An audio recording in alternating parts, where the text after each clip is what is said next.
Snow had begun to fall just after dusk, soft and unhurried, like the sky was whispering secrets to the earth below. The streetlights outside the chapel flickered in the cold, casting long shadows across the pavement where the man stood alone. His name was Thomas Everett, a man once known for his unwavering poise and cold detachment. Tonight, he was none of those things. Tonight, he was just a man holding a song inside him that he hadn't sung in years. Inside the small, candlelit chapel, a group of volunteers hummed with quiet joy as they prepared warm drinks for the homeless, decorated the altar with evergreens and ribbons. A pianist played softly in the background, and children rehearsed a nativity play under the guidance of a kind-eyed woman with silver hair. Christmas Eve was always a bittersweet occasion here. And for Thomas, it had become sacred, not for what it gave, but for what it took away. He didn't come here to speak. He never did. Every year for the last 7, he simply showed up, just before midnight, sat in the back pew, and vanished again before the final hymn. But this year, something shifted. Maybe it was the weight of time, or the stillness that settled too deep into his bones. Maybe it was just the unbearable ache of silence. As the pianist's last note hung in the air, Thomas rose slowly from the pew and walked toward the small platform. The volunteers noticed him, some whispered, some froze, but no one stopped him. There was something in the way he carried his grief that made people instinctively move aside. He stood before the microphone, adjusting it once, then not at all. His eyes didn't scan the crowd. They stared past the flickering candles and poinsettias. Then, with a voice low and weathered like the timbre of an old violin, he began to sing. A lullaby. Not just any lullaby. It was one he had written a lifetime ago for a child he never got to hold. His voice cracked slightly as he reached the second line. A child in the audience, barely 3, stopped fidgeting and stared. An elderly man closed his eyes. The woman with silver hair dropped a small cup. But it was the woman by the door, wrapped in a red coat with her scarf pulled tight around her face, who froze entirely. Her breath hitched in her throat before she could silence it. That melody, it wasn't just familiar. It was sacred. It belonged to a time she had buried so deep she no longer dared to speak of it. Her name was Elise. And that lullaby had once been her son's favorite song. Except her son had died. Years ago. On Christmas Eve. And with him, she had buried that song in a cemetery of memory and pain. Now someone else was singing it. Here. Tonight. In the very place she had come only for warmth and silence. Elise took one slow step forward, her boots crunching softly against the chapel floor. Her fingers trembled. And as Thomas sang the second verse, she did something she hadn't done in years, something her voice didn't think it remembered how to do. She sang. At first, it was a breath, then a whisper, then full-bodied harmony. Heads turned. The two voices wrapped around each other like old vines regrowing along a forgotten wall. There was something unmistakably raw in the way their tones collided, something too real to ignore. A woman in the third pew began to cry. A man near the back instinctively removed his hat. The children stopped fidgeting. When the song ended, no one applauded. There was only silence, the kind that holds its breath when something holy has happened. Thomas didn't turn. He just stood there, shoulders rigid, breathing shallow, like the echo of that lullaby had drained what little strength he had left. Then, slowly, he turned around. And saw her. Elise. The woman who once sat with him by a hospital crib. The woman who had held his hand while a monitor beeped slower and slower, until even hope ran out. The woman he hadn't seen in over a decade, not since that night when everything they were cracked and fell away in quiet ruin. He took a step toward her, but she didn't move. Her eyes glistened, not with accusation, not even with sadness, but with a confusion so deep it made his chest hurt. Neither of them spoke. But in the silence, something else took shape. Behind Elise, a boy, no more than 6, peeked out from behind her coat, clutching a stuffed rabbit with one ear missing. His eyes were curious. His hair a shade too familiar. And when he looked at Thomas, he didn't flinch. He smiled. Thomas's breath caught. The boy stepped forward, looked up at him, and asked with a voice full of innocent melody, "Do you know my lullaby?" Thomas knelt. His voice shook as he whispered, "I think I do." Elise said nothing. But her eyes told a story that shattered every certainty Thomas had held on to all these years. And just like that, the world shifted. Not violently. Just enough to crack something open. Just enough to ask a question Thomas had buried long ago. What if the past never really left? And what if the song he wrote to say goodbye had somehow found its way back to him, through a voice he didn't expect, in a child he never knew he lost? 7 years earlier, long before snow turned into something haunting, the lullaby hadn't yet been written. Thomas Everett was not yet a man weighed down by sorrow, and Elise hadn't yet learned the sound of goodbye. Back then, Thomas was a music producer in New York, successful in the ways the world worships: fast cars, private studios, rooms full of applause but empty of meaning. He had clients, contracts, even awards. But what he didn't have was silence. His life was filled with noise, ringing phones, demands, voices begging for his time or his money. That's why, one day in late autumn, he wandered into the park near 63rd and just sat. No meetings. No headphones. Just a bench and the stubborn golden leaves refusing to fall. Elise was there too, though he didn't notice her at first. She was humming. That's what caught him. A quiet hum that drifted from a nearby bench where she sat cross-legged, sketching in a small pad. The sound was like a thread pulling him toward her without consent. He followed it with his eyes, expecting perhaps an old woman or a child. But she was neither. She looked unfinished. Like someone trying to piece herself back together. Her sweater was fraying at the sleeves, and her boots had been sewn where they'd torn. But her voice, soft, warm, almost too gentle for this city, was whole. It was the kind of voice you don't hear anymore. The kind people only sing when no one is listening. Didn't mean to stare, Thomas said, realizing he was. She looked up, startled but not afraid. Was I too loud? No. Not at all. I just... That melody. She smiled faintly. It's not really a melody. Just something I used to sing to my son. He blinked. Your son. He passed. A few years ago. Thomas didn't know what to say to that. Silence stretched between them like a bridge made of glass. I'm sorry, he said at last. It's okay. I didn't mean to drop that on you. It's just... I still sing to him. I know that sounds crazy. No, he said quickly. No, it doesn't. She studied him for a moment longer.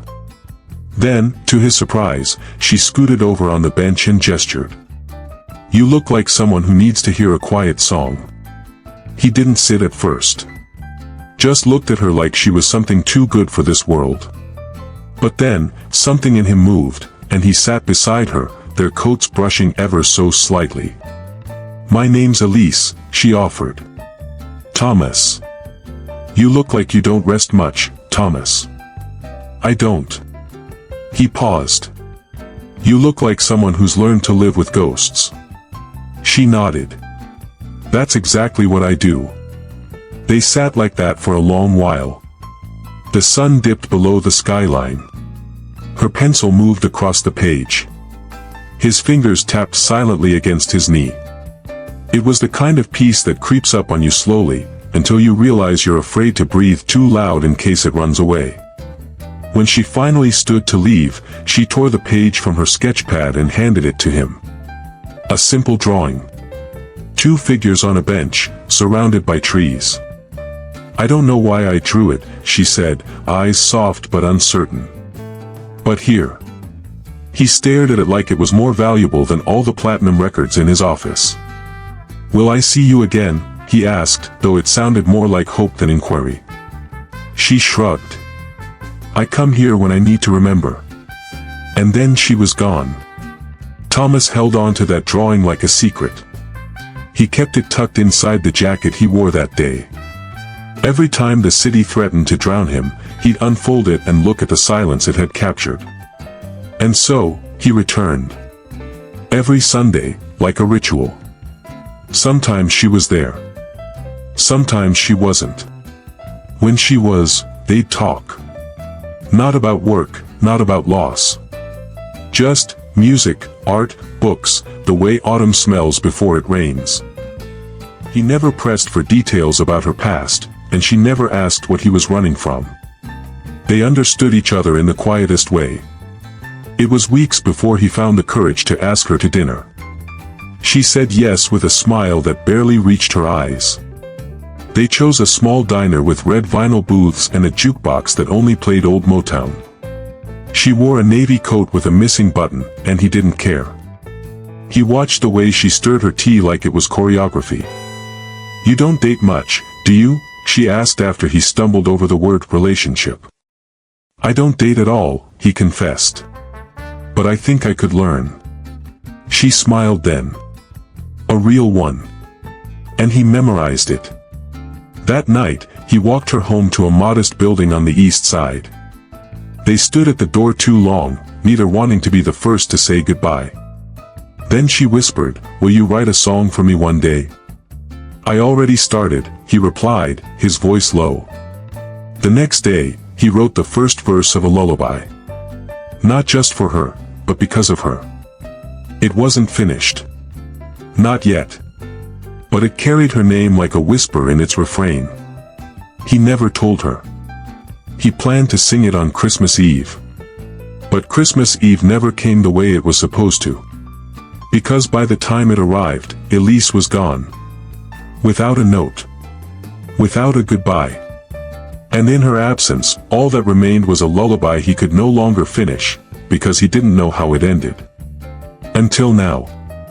Elise had once believed that people disappeared in moments of rage or selfishness, that when someone walked away, it was always a choice. But the truth was crueler. Sometimes, people vanished not because they didn't care, but because they were drowning and no one noticed the waves pulling them under. When she left Thomas, it wasn't because she didn't love him.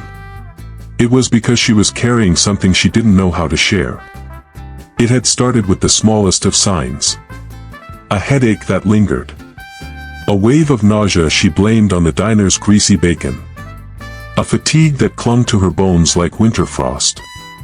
She thought it was stress. Grief. The weight of trying to move forward while still dragging the memory of her son behind her like a broken kite. Then the test turned positive. She remembered sitting in the dim bathroom of her apartment, hands trembling, eyes wide, the silence around her pressing against her ribs. She was pregnant. And she knew exactly whose it was. Thomas hadn't changed. He was still gentle. Still showing up to the park every Sunday, sometimes bringing coffee, other times nothing but the quiet comfort of his presence. He still looked at her like she was something valuable in a world of noise. But Elise had changed. She had begun to spiral, hiding behind smiles that didn't belong to her, nodding through conversations while her mind ran laps around decisions she couldn't make. She didn't tell him. She couldn't. Not because she thought he wouldn't care. But because she knew he would. He'd give up everything. He'd stop working. He'd marry her, maybe. Raise a child with her because he thought he had to. And she couldn't bear to watch someone love her out of obligation. Not again. Not after losing her first child and watching the man she trusted vanish into his own grief until there was no one left to hold her. She wrote him a letter. 3 pages. Folded it twice. Slid it under his apartment door in the dead of night. Then she packed a bag, picked up her sketchbook, and vanished. She moved to a small town upstate. A place where no one knew her name or the melody that haunted her past. The pregnancy was difficult. She had no partner. No support. But she carried on, because that's what grief teaches you. To survive in spite of it. When her son was born, she named him Isaac. His eyes reminded her of Thomas. Not just the color, but the way they searched a room like they were trying to solve it. The way they widened in awe at rain hitting a window. The way they softened when she sang to him. Especially that lullaby. She had rewritten the melody in her head 100 times, piecing it together from fragments she remembered Thomas playing on the piano. And though it never sounded exactly the same, Isaac loved it. He'd fall asleep to it every night, fingers curled around hers, breath even and warm. They had nothing but a one-bedroom rental above a florist shop and a heater that moaned through the coldest nights. But they had each other. And for a while, that was enough. Elise took freelance illustration jobs to stay afloat, designing book covers, greeting cards, anything she could do from home while watching Isaac grow. He was curious, funny, stubborn like his father. He didn't ask about the man in the photo on her nightstand until he turned 5. "Is that your friend?" he asked one day, pointing. She hesitated. "Yes," she said. "He was very kind to me." "Is he my dad?" Her throat closed. "He was someone I loved. A long time ago." Isaac didn't ask again. But that night, he asked for a different song. She tried. She made up lyrics about stars and trains and dragons. But by the end, she was singing his lullaby again. And Isaac whispered, "That one's my favorite." Elise cried silently while holding him, careful not to let her tears land on his cheeks. Years passed. Seasons looped in their quiet rhythm. Isaac went to kindergarten. Elise worked more. She drew smiles on birthday cards and family hugs for holiday campaigns. But in every drawing, her hand wavered when sketching the father figure. She never knew quite how to make him look. Then came the fire. It started in the florist shop below them. An electrical short. The flames devoured everything within minutes. Elise escaped with Isaac wrapped in a blanket, his small body trembling in her arms. But everything else was gone. Photos. Letters. Sketchbooks. Even the lullaby, written by hand on the back of a grocery receipt, had burned. They moved again, this time to the city. Elise found work in a bakery downtown that paid just enough to keep them sheltered. She cleaned tables, washed dishes, and sometimes decorated cakes when the head baker was too tired to care. Isaac, now 6, spent afternoons at the library, waiting for her shift to end. It was on one of those days that he asked her, "Do you think I'll ever meet him?" "Meet who?" "My dad." Elise paused, drying her hands on a towel. "Why do you want to meet him?" I think he's the one who gave me music." She turned. "Music?" Isaac nodded. "I sing sometimes. At the library. When I hum the lullaby, people stop and listen." Her hands trembled. She knelt down, eyes level with his. "Did someone tell you that song?" He shook his head. "No. I just know it." Elise froze. The melody Thomas had written, the one she'd only sung for Isaac, was echoing back through him like it had been passed down in blood. And that's when she made the choice. To stop running. She didn't know where Thomas was. But she had heard from a bakery supplier that Lancaster Chapel held community dinners on Christmas Eve, hosted by a music foundation connected to someone named Everett. She hadn't asked questions. Only whispered a silent prayer that it was the same man. She and Isaac arrived early that night, dressed in second-hand coats. They didn't take food. Just warmth. And when the lullaby began, Elise nearly collapsed. It wasn't just similar. It was exact. Every note. Every pause. Every echo. She hadn't known what she'd find. But she never expected that voice to still sound like home. She hadn't expected to be seen. Not truly. Elise had spent years perfecting the art of invisibility, of folding herself into corners, speaking only when necessary, wearing colors that didn't draw the eye. But when that final note of the lullaby trembled in the chapel air and faded like mist into candlelight, she could no longer hide. Thomas had turned. And in that moment, it wasn't just recognition that passed between them. It was time collapsing. It was grief remembering itself. It was everything they'd tried to bury clawing its way back into the open. Her heart pounded so loud she feared it would drown the silence. She wanted to run, to escape before he could say her name, before she had to explain the years, the lies, the child now peeking nervously from behind her coat. But her legs didn't move. Because some part of her needed to see what was in his eyes. Needed to know whether she was a ghost to him, or something else. He stepped forward. Just one step. Enough to make her pulse skip, enough to send her breath scattering. Elise, he whispered, the name fragile on his tongue like it might shatter if he said it too loud. She couldn't speak. Her voice had gone somewhere deep, hiding behind the years and the weight of motherhood and the nights she'd sung his song to a boy he didn't know existed. Instead, Isaac spoke. Is he the one? Thomas blinked, eyes shifting down to the boy. Elise knelt, putting one arm gently around her son's shoulders. This is Isaac, she said quietly, her voice barely more than a thread. Thomas looked at the child. Really looked. There was a pause, an inhale, a slight shift in his stance, almost imperceptible, but Elise saw it. The way his jaw tensed. The way his hand curled ever so slightly at his side. And most of all, the way his eyes filled, not with anger, not with fear, but with something close to awe. Isaac tilted his head. You know my lullaby.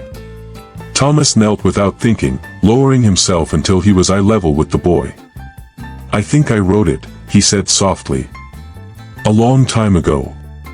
Isaac smiled in the open, guileless way children do when the world still feels kind. It's my favorite. Behind them, the chapel breathed, wood creaking, candles flickering, people watching but saying nothing. It felt like a dream Elise couldn't wake from. Thomas looked up at her. Why didn't you tell me? And there it was. The question that had loomed between them for 6 years. The question she tried to answer in 100 unwritten letters, in 1,000 sleepless nights. She opened her mouth, but how do you explain running not out of hate, but out of fear? Not because he was cruel, but because she loved him too much to risk watching him stay for the wrong reasons. I was scared, she finally said. Not of you. Of me. Of what it would mean if you came back just because you felt you had to. Thomas stood, slowly. I would have come back for you. I know, she whispered. That's what scared me the most. They stood in silence, a wall of memory rising between them. Isaac had wandered toward the front pew, examining a nativity scene with the focused interest only children have. Elise watched him for a moment, then turned back to Thomas. He loves music, she said. I never told him where it came from. I thought, maybe it was better if he never knew. Thomas shook his head, not in anger, but in disbelief. I missed his first steps. His first words. I missed him.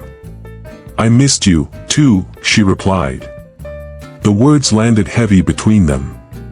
Then Thomas asked, softly, did you ever stop loving me? Elise hesitated. No, she said. But I tried. He stepped forward, closer now. I didn't forget you. Not once. I went back to that park every week for almost a year. Hoping I'd just find you on that bench. I even carried the sketch you gave me. It's still in my wallet. She felt the tears pressing again, sharp and hot behind her eyes. I wanted to come back. So many times. But I didn't know how to explain that I left something that belonged to both of us. Thomas nodded slowly. You don't have to explain anymore. Just then, Isaac returned, holding a tiny wooden figure from the nativity. Mom, can we stay a little longer? Elise looked down at him, brushing a curl from his forehead. "We can, sweetheart." Thomas glanced at her. "Would it be all right if I sat with you?" It wasn't a grand gesture. No apologies on bended knee. No dramatic music swelling in the background. Just a quiet offering from a man who had been broken once and still carried every fracture. Elise gave the smallest nod. They walked together down the aisle, not hand in hand, not yet, but close enough for something forgotten to begin remembering how to feel real again. As they sat in the pew, Thomas on one side, Elise on the other, Isaac nestled between them, the lullaby returned. Not sung this time, but humming quietly on the edge of memory. And though no one spoke, the silence said everything. It said we're here. It said this isn't over. It said some songs find their way home. The next day, the city wore a veil of soft gray, as if reluctant to wake from the stillness of Christmas Eve. Snow clung to the rooftops like whispered promises, and the streets glistened with the thaw of a night too heavy for words. But inside the cafe on 8th and Mercer, warmth radiated from within, the kind of warmth that didn't come from heat alone, but from the quiet electricity of something unresolved finding its way toward light. Thomas had chosen this cafe deliberately. It was quiet, tucked between a bookstore and a music shop, the kind of place people came to read or write or sit with questions they weren't yet ready to answer. He had reserved the corner table, near the window, where the soft morning light spilled like honey across the wood grain. He arrived early. Too early. His hands were in motion, spinning his phone, adjusting the napkin, straightening the sugar jar, because anything was easier than sitting still with the knot that had settled deep in his chest. He didn't know if she would come. He hadn't asked her last night. He hadn't said, "Meet me tomorrow," or "Can we talk?" No. He'd simply handed her a slip of paper as they parted outside the chapel, the words scribbled on it small and careful, "If you want to talk, I'll be here. Tomorrow. 10 a.m. He hadn't slept. Now, it was 10:04. And she wasn't there. He sighed, leaned back, and let his eyes wander to the street outside, where families walked hand in hand, where children pointed at snowmen and dogs chased salt trucks. The world was continuing, and yet for Thomas, it had paused. Ever since her voice joined his in that lullaby, something inside him had shattered quietly, like glass beneath a velvet cloth. Then the bell above the cafe door jingled. He looked up. Elise stepped inside, cheeks pink from the cold, a scarf wrapped tightly around her neck. Her eyes scanned the room, and found him. For a moment, neither of them moved. Then she crossed the room with the grace of someone walking a tightrope, her arms held close to her body, as if uncertain whether they were meant for defense or comfort. "Hi," she said, settling across from him. "Hi," he replied, voice catching slightly. A waitress approached. Elise ordered tea. Thomas asked for another coffee. When the waitress left, silence stretched between them, not quite uncomfortable, but fragile, like old paper.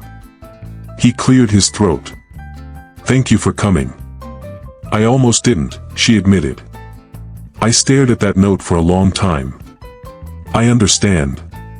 She glanced out the window. "I didn't know what to expect." "I still don't." "You don't have to know," he said gently. "I just wanted to see you. To talk. Without everyone watching." She gave a soft, sad smile. "Everyone. You mean Isaac?" His name landed between them like a thread waiting to be pulled. "He's incredible," Thomas said. "He looks like you." Elise looked down at her hands. "He sings like you." He nodded slowly. "Does he know?" "No," she said. "Not really. He knows there's someone out there, but I never wanted to fill his head with maybes." Thomas leaned forward, elbows on the table. "I'm not a maybe, Elise. I was a mistake. But I want to make things right." Her eyes flicked up, sharp. "You weren't a mistake." His voice softened. Then why did you leave without telling me? Her gaze didn't waver.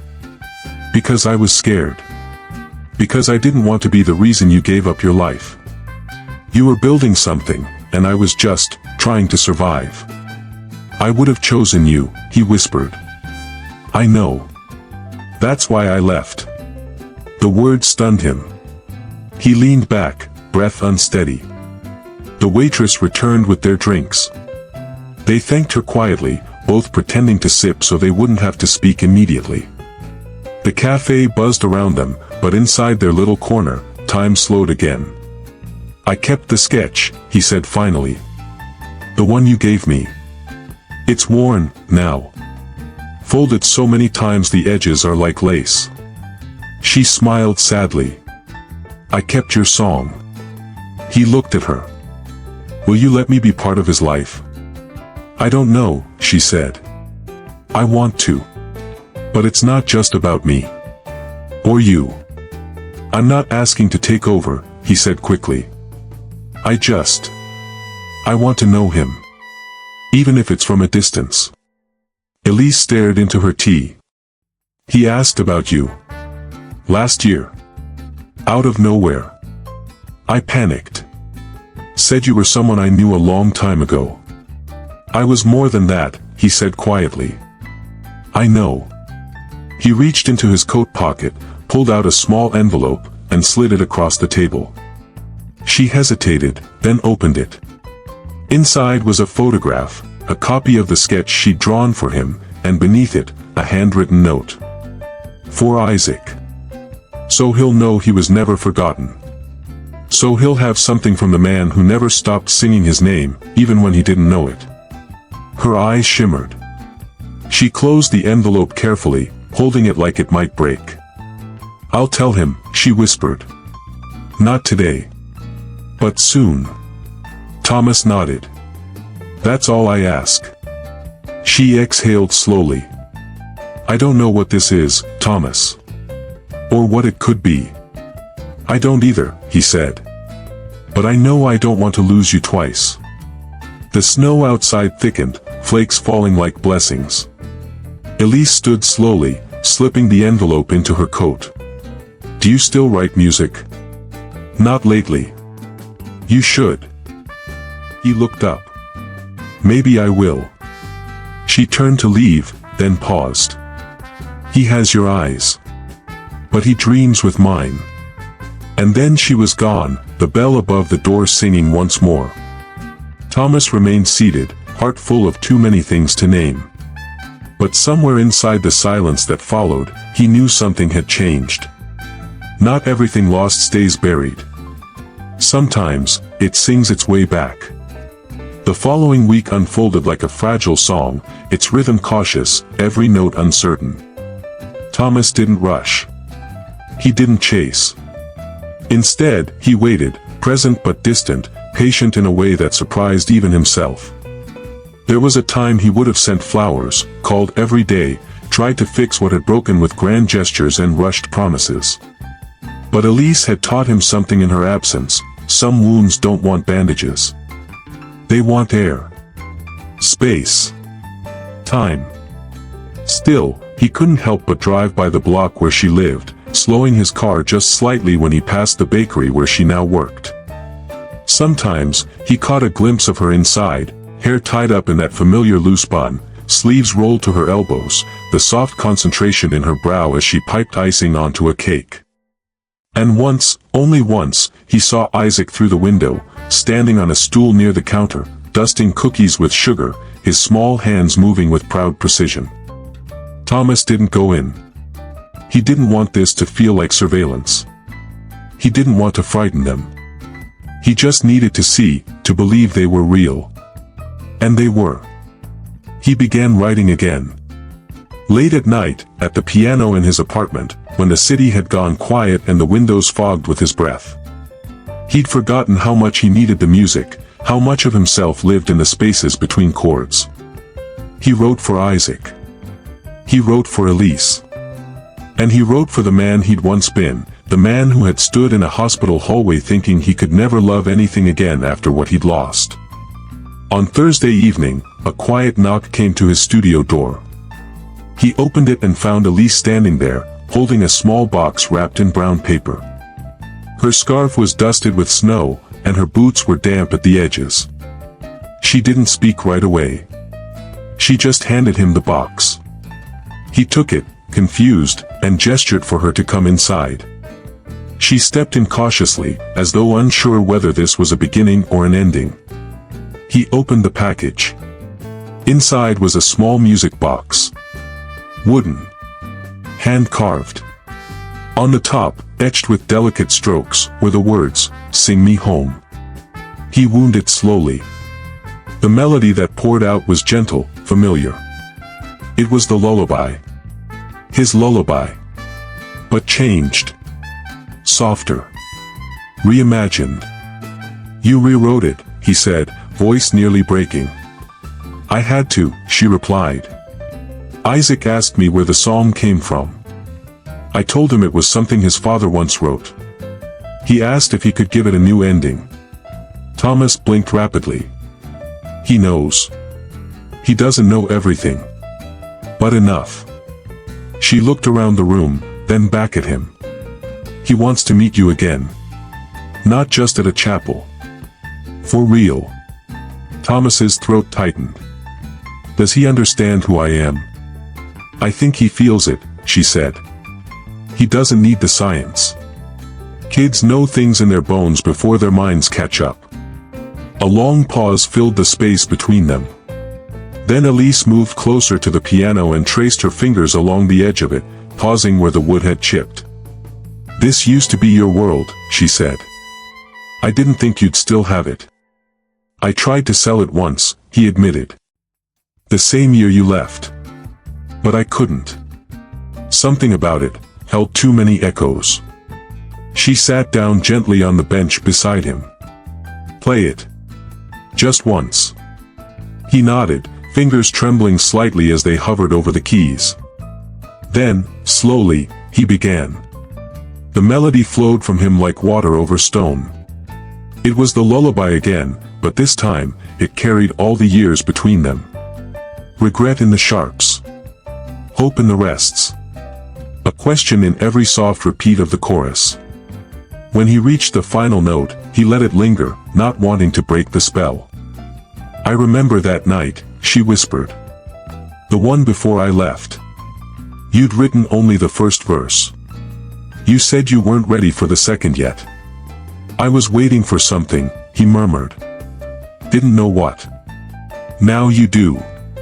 He looked at her. She wasn't crying, but her eyes were rimmed red, her jaw clenched like she was holding something back. He wanted to reach for her. But he waited. "Elise," he said softly, "I don't want to complicate your life. I know I wasn't there. I know I missed everything." She met his gaze. "You missed some things. But not everything. You were there the night he was born," in his voice. "You were there every time I sang him to sleep. That song was yours, Thomas. He grew up hearing you before he even knew your name." He closed his eyes. "I don't deserve that." "Maybe not," she said. "But you are that." A silence wrapped around them like a blanket. Then Elise reached into her coat pocket and pulled out a folded piece of paper. She hesitated, then handed it to him. It was a drawing. Crayon. Pencil. Watercolor all mixed. Clearly a child's hand. It showed 3 figures standing together under a tree, holding hands. One tall, one medium, one small. A sun smiled in the corner. The tall figure held a guitar. The medium figure had long hair. The small one wore a red cape. He laughed softly, though it caught in his throat. "Elise, is this? He calls it us." Thomas held the drawing to his chest. "I don't know what happens now," she said, rising slowly. "I just know, we don't have to guess anymore." He stood too. "Tell him I want to meet him," Thomas said. "Not someday. Soon. I'll go slow. I'll earn it. Whatever you both need, I'll be here. She nodded once. Then hesitated. Then, finally, she reached for his hand. Not a hug. Not a kiss. Just her hand, small and familiar, folding into his like it had never left. And for the first time in years, he didn't feel like a man trying to survive the silence. He felt like a father learning how to speak. The meeting was set for Saturday. Thomas didn't sleep the night before. He stared at the ceiling of his apartment, listening to the distant hush of tires against snow outside his window, thinking of every possible version of what could happen. Would Isaac be afraid? Angry? Indifferent? Would he ask questions Thomas couldn't answer? Or worse, would he say nothing at all? He had practiced what he might say. 12 times. Hi, I'm Thomas, and I think I've missed a lifetime with you. Or, I'm the man who wrote your lullaby. But everything sounded false when said aloud. And the truth was, no words could match the weight of meeting your son for the first time after 6 years of silence. The cafe Elise picked was quiet, familiar, the same one from earlier that week. She said it made Isaac feel calm, and Thomas liked that. He arrived early again, nerves raw and restless. This time, he didn't order anything.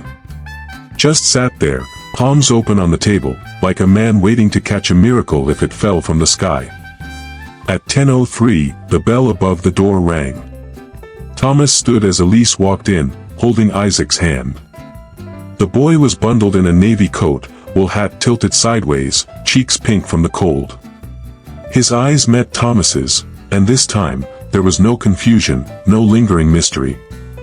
Just a kind of quiet curiosity. Elise offered a small smile as they approached the table. Hi. Thomas crouched slightly, his voice soft. Hi, Isaac.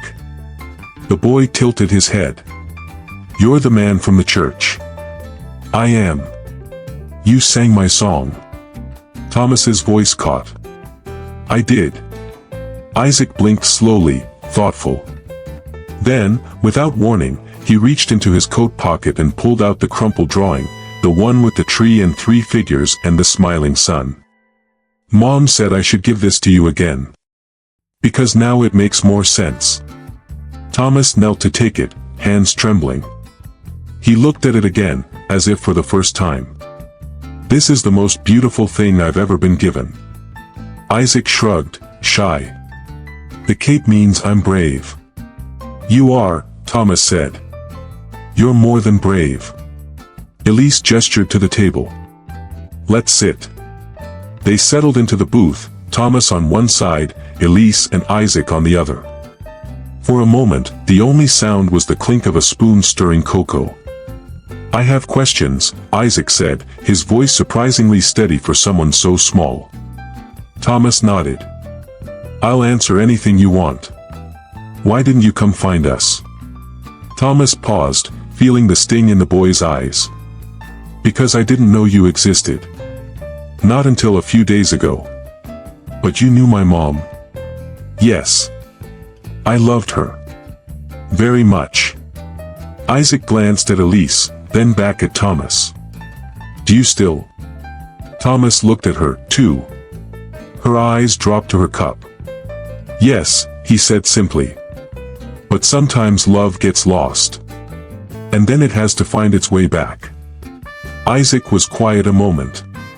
Do you play guitar? Thomas chuckled softly. A little. I play piano more. Do you write songs for kids? I haven't. But maybe I could. If you helped me. Isaac grinned, leaning closer over the table. Can it be about space pirates? Thomas blinked, then laughed. Absolutely. Elise covered her mouth, shaking her head. This is what I've been living with for 6 years. I see that, Thomas smiled.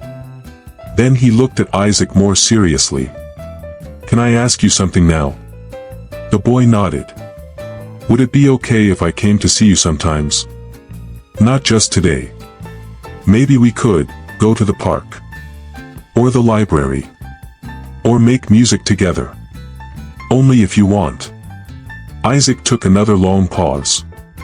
Then, slowly, he reached across the table and placed his small hand on Thomas's. Okay. But I don't like scary movies. Thomas turned his hand, gently folding his fingers around the boy's. Me neither. The next hour passed in quiet waves of conversation. Isaac asked about Thomas's apartment, whether he had pets, if he liked peanut butter. They talked about dinosaurs and chocolate milk. And somewhere between Velociraptor and Strawberry Jelly is Evil, Thomas felt something shift inside him, a soft click, like a door unlocking in the heart. They left the cafe together. Elise walked on one side, Thomas on the other, with Isaac between them, clutching both their hands. Snow had begun falling again, soft and slow, blanketing the city in a hush that made even horns and footsteps feel sacred. When they reached the bookstore on the next block, Isaac looked up and asked, "Can we read one story together before you go?" Thomas glanced at Elise. She nodded. Inside, they found a corner in the children's section, where beanbags spilled across the floor like lazy clouds. Isaac picked a book, The Bear Who Didn't Know He Was Brave. Thomas read the first page. Elise read the next. Isaac took the third. By the end, they weren't three strangers anymore. As they stepped back into the cold, Isaac hugged Thomas, quick and shy, but real. "Bye, Dad." Thomas froze. That word. That single, impossible word. Elise's breath caught. Thomas knelt again, eye level with the boy. "You can call me whatever feels right." Isaac shrugged. "I think Dad is right. But only if you still want to write the space pirate song." Thomas smiled, eyes stinging. "Deal."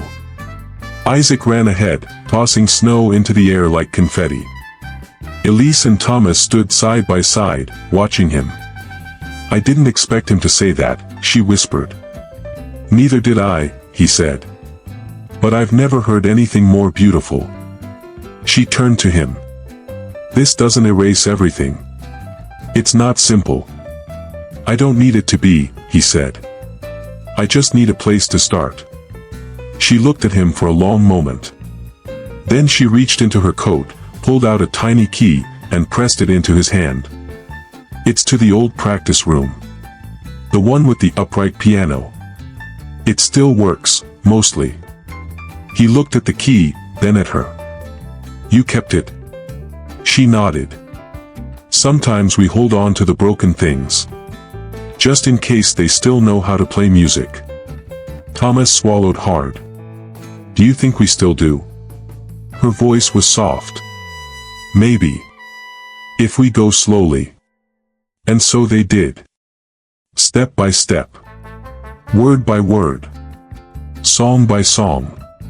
Because some lullabies never fade. They just wait. To be sung home. The key burned a quiet hole in Thomas's pocket for 3 days before he dared to use it.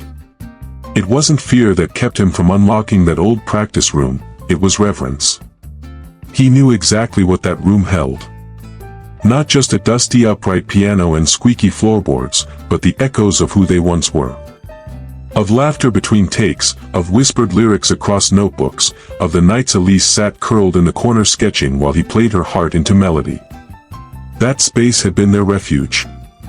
Their secret. Their silence between the noise. But now, it was something else. Now, it was a time capsule waiting to be unsealed. When he finally turned the key, the door groaned open like it hadn't moved in years. Dust shimmered in the pale shaft of sunlight slipping through the single, high window. The piano sat in the corner, just as he remembered it, its wood faded, its lid slightly ajar like a mouth caught mid-confession. A forgotten coffee mug still rested on the top, its contents long evaporated but the ring it left behind still perfectly intact. He stood in the doorway for a long while, just breathing. Then he stepped inside. The floor creaked beneath his weight. He ran his fingers along the wall, the texture of time clinging to his skin. Every inch of the room whispered memories. He sat on the bench and lifted the lid of the piano slowly, reverently, like peeling back bandages. He pressed a single key. It rang, out of tune, but honest. Thomas smiled and began to play. Down the block, Elise sat by the window of the bakery with a cup of chamomile tea and an ache she couldn't name. She had told herself she wouldn't think about Thomas this morning. She had pies to bake, inventory to update, and Isaac's parent-teacher meeting later in the afternoon. But the truth was, his name lived in the rhythm of everything now. In the sound of the mixer. In the way she tied her apron. In the way Isaac had started humming that lullaby to himself again while brushing his teeth. He had changed since the cafe. Softer, but also bolder. Like meeting Thomas had added weight to his tiny shoulders, but not the kind that crushed. The kind that gave him shape. She hadn't asked what they'd talked about in private, but Isaac had said one thing later that night, as she tucked him in. "Mom," he'd whispered. "I think I knew him before I met him." Now she stirred her tea and watched snow drift in lazy spirals. The bell above the bakery door jingled, but she didn't look up. It wasn't until a familiar melody reached her ears, soft, slow, played not with instruments but with footsteps, that her heart skipped. She turned and saw him. Thomas stood in the doorway, holding a notebook, flakes of snow caught in his eyelashes, breath clouding the air around him. "Hi," he said. "Hi," she replied, rising instinctively. "I went to the room," he said, stepping closer. "The piano still works." She smiled faintly. "Barely." "I played," he continued. "And something came out. A song. It's not finished, but it started." He opened the notebook, slid it gently onto the counter. She looked down. Chord progressions, messy lyrics, scribbled rhythms. At the top of the page, "For the boy who sang before he ever spoke."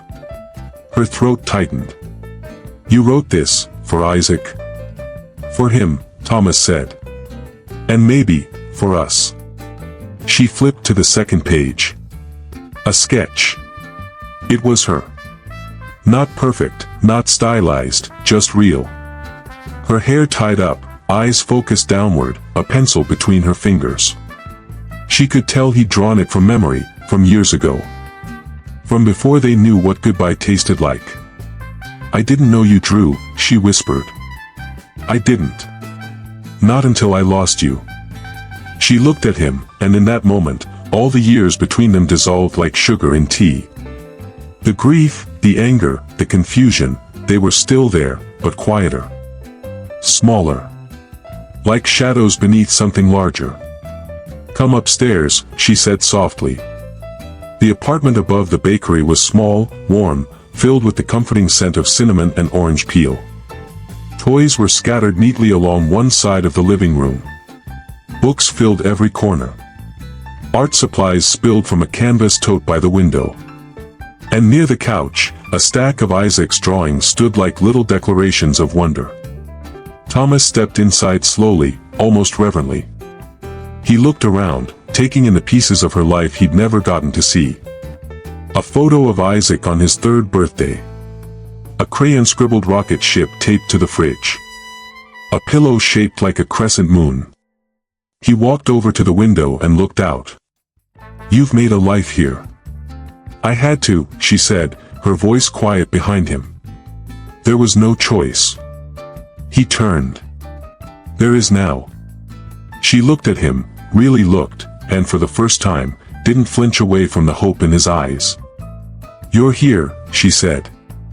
"I'm not going anywhere." She stepped closer, until there was barely a breath between them. "I've spent years trying to forget you," she said. "Not because I wanted to. But because I thought it would make it easier to raise him without you." "I know," he whispered. "And I let you carry it all alone."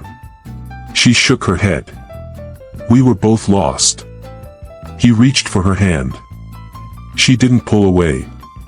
"I want to try," he said. "Not just to be a father to Isaac.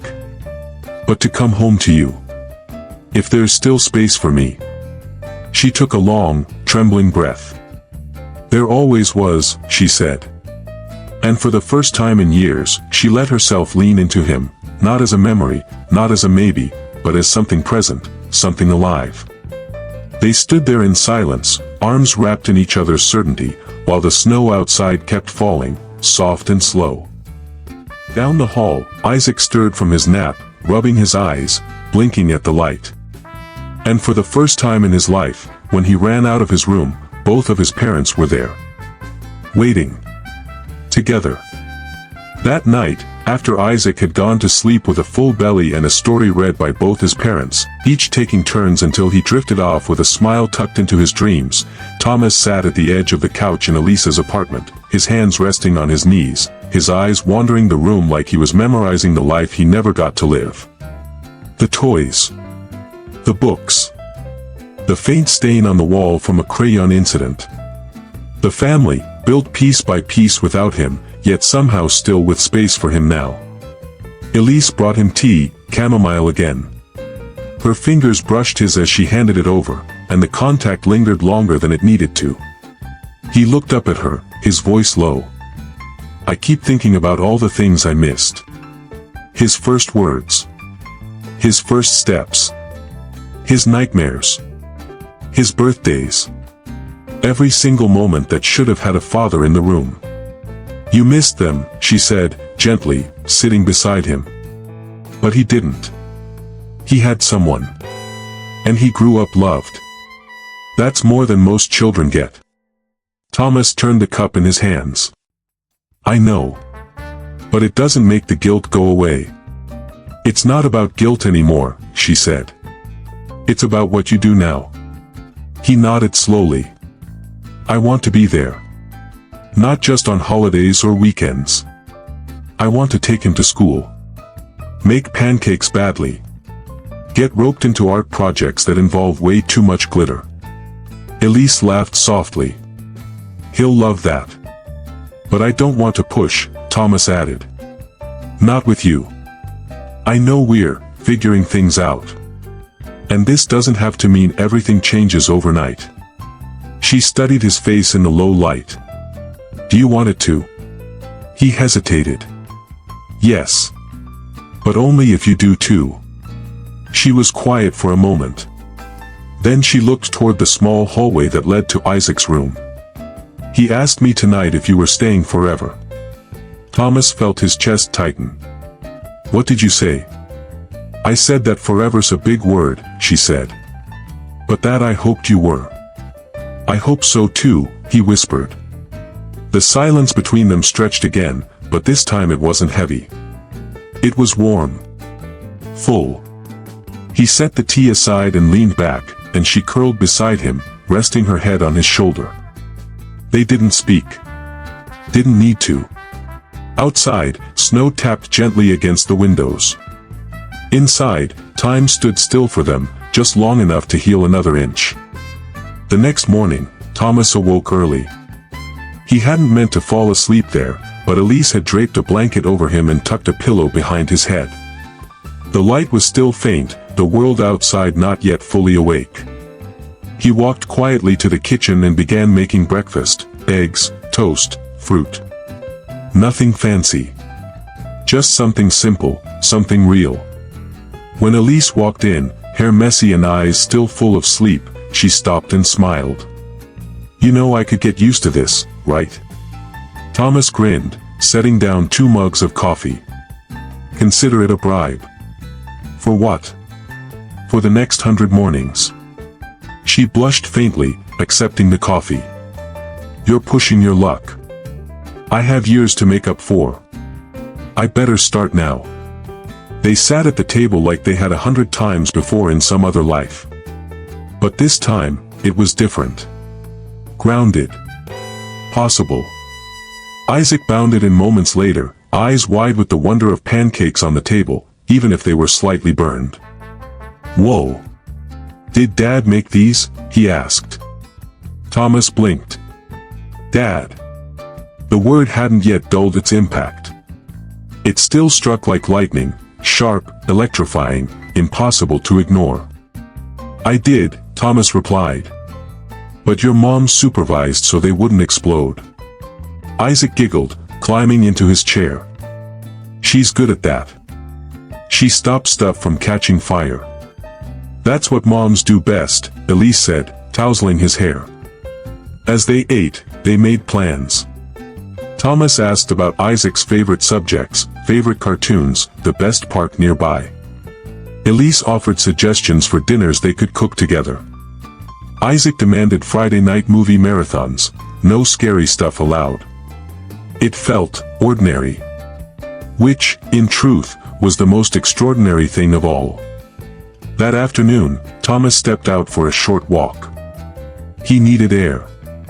Not to run from anything, but to breathe into what he was becoming. The city looked different now. Not just because of the snow or the sunlight breaking through clouds, but because it felt alive in a way it hadn't for years. As he walked, he passed the chapel where he'd sung that lullaby, where everything had shifted. He stepped inside. It was empty, quiet. The scent of pine still lingered. He walked to the front, where the microphone had once stood, and sat in the pew where Elise had first joined her voice to his. For a moment, he closed his eyes.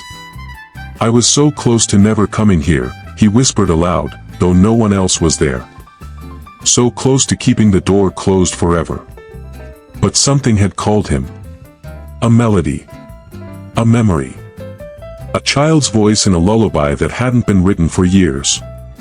When he opened his eyes again, he noticed something tucked between the pages of a hymnal. A drawing. Crayon. A rocket ship. A man holding a guitar. A small boy wearing a cape. A woman sitting beneath a star. It was Isaac's. He smiled. And cried. Not from sorrow, but from the fullness that comes when the heart has been emptied and refilled the way only love can. Later that night, Elise found Thomas sitting on the floor of Isaac's room, helping him build a paper solar system. The sun hung crooked, and Mars was suspiciously purple, but Isaac beamed with pride. "Dad says I can be an astronaut and a songwriter," he told her proudly. "You absolutely can," she said, kissing his forehead. Thomas looked up at her. She smiled. And in that smile, there were no more walls. No more waiting. Just music. And a home finally whole. A week later, Elise stood by the frosted window of the apartment, watching flakes tumble from the sky like feathers shaken loose from a sleeping angel. Below, the streetlights glowed soft and gold, casting long shadows across the snowbanks. Inside, laughter echoed from the living room where Thomas and Isaac were building something that vaguely resembled a spaceship out of cereal boxes, yarn, and a very serious amount of duct tape. "Do you think this one could actually fly?" Isaac asked, holding up the cardboard contraption proudly. Thomas squinted, pretending to inspect it like an expert NASA engineer. "Absolutely. As long as we add anti-gravity glitter to the tail fins." Isaac grinned. "I'll go get it." As the boy dashed off, leaving a trail of tape and giggles in his wake, Thomas looked up at Elise. She leaned in the doorway now, arms crossed, smile soft and eyes carrying a weight she didn't speak aloud. "He's happy," she said quietly. Thomas nodded. "He makes it very easy to be." Elise stepped into the room, taking a seat beside him on the rug, her knees brushing his. "You're good with him." "I'm trying," he murmured. "I keep thinking about everything I missed." But then he laughs like that, and I think, maybe the best parts are still ahead. She studied him for a long moment, then reached into her sweater pocket and pulled out a small object. It was the original sketch she'd drawn years ago on that first bench in the park. Weathered, creased, but intact. "You kept it," he whispered, fingers tracing the edges. "It reminded me of something I almost let go of," she said. "I wanted to show you, because I think we're there again." He looked at her, brows furrowed slightly. "Starting," she clarified. "Something new. Together. If we still want to." A beat of silence passed between them. Then he leaned forward, kissed her gently, reverently, like a man who had learned the value of time, and of the second chances it rarely gives. And when they pulled apart, she didn't flinch. She smiled. "I love you," he said softly. "I never stopped," she replied. A month later, the three of them sat together in the chapel where it had all begun, this time not surrounded by silence and accident, but by intention. There was no crowd. No ceremony. Just the soft sound of a piano playing a melody that once belonged to sorrow but had now been rewritten with hope. Thomas had asked the chapel if they could hold a small service, not a wedding, not quite yet, but a celebration. A commitment. Not just to each other, but to something greater. A life that had been fractured, restitched by grace, and sung back together by a lullaby no one saw coming. Elise wore a light blue dress, her hair loose, a simple silver necklace resting over her collarbone. Isaac wore a bow tie 3 sizes too big and carried the music box Thomas had fixed and recarved himself. On the lid, in freshly burned wood, were the words, "Home is a song we write together." Thomas stood at the front, nervous, hands tucked in his pockets, until Elise walked toward him with Isaac's hand in hers. No words were spoken. Not until Isaac tugged his dad's coat and whispered, "Now." Thomas smiled, nodded. Isaac pressed the button. The music box played the lullaby, soft, rich, full. Then, Elise stepped forward and said, "For every day I feared we'd never find each other again, I'm grateful we did." Thomas replied, "For every note I wrote alone, I thank you for singing the rest." And with that, they were bound, not by rings or documents, but by something that would last longer. By the sound of a child humming their song in the back seat of a car. By pancakes burned just right on a Saturday morning. By kisses stolen in hallways as the coffee brewed. By forgiveness lived daily, not just spoken once. Spring arrived slowly that year, and with it came the warmth of mornings without coats and walks through the park where they had first met. One afternoon, as cherry blossoms began to fall like pink snow, Thomas sat at a portable keyboard in the grass, Isaac sitting beside him with a harmonica, lips pursed in adorable concentration. Elise sketched nearby, capturing the moment with soft strokes. "You think this one's gonna be famous?" Thomas asked. Isaac shook his head. "Nope. It's just for us." And somehow, that made it even more precious. The song they played had no name. Just a melody only 3 hearts could understand. Later that summer, Thomas took Isaac to his first music class. They walked hand in hand down a quiet corridor, Isaac swinging his backpack like a badge of pride. Before they entered, the boy stopped suddenly. "Dad?" Thomas crouched beside him. "Yeah, buddy. Will you always be here? Even when I'm older?" Thomas swallowed the sudden lump in his throat. "Always. Even when you don't see me. Even when you don't need me as much. I'll be here." Isaac nodded solemnly. "Okay. Then I can be brave. You already are." Years passed, as they tend to do. The lullaby changed over time. New verses were added. Some faded away. But the core remained, haunting and healing, beautiful in its quiet strength. It was sung at school recitals. Hummed during thunderstorms. Played softly on the porch during long summer nights while fireflies blinked in rhythm. And eventually, one day, Isaac recorded it himself. Not for money. Not for fame. But for the child he would one day hold. Because some songs aren't just meant to be remembered. They're meant to live on. And long after time had turned Thomas's hair silver and added laugh lines to Elisa's eyes. Long after Isaac had grown tall and carried their music into new places. There was still a piano in a living room full of light. Still a hand reaching for another as the first notes played. Still a family who had been broken, healed, and reborn through something so fragile it almost didn't survive. A lullaby. A boy. a woman who sang through grief, and a man who learned how to listen again. Because sometimes, all it takes to change a life is singing a song, and having someone brave enough to sing it back.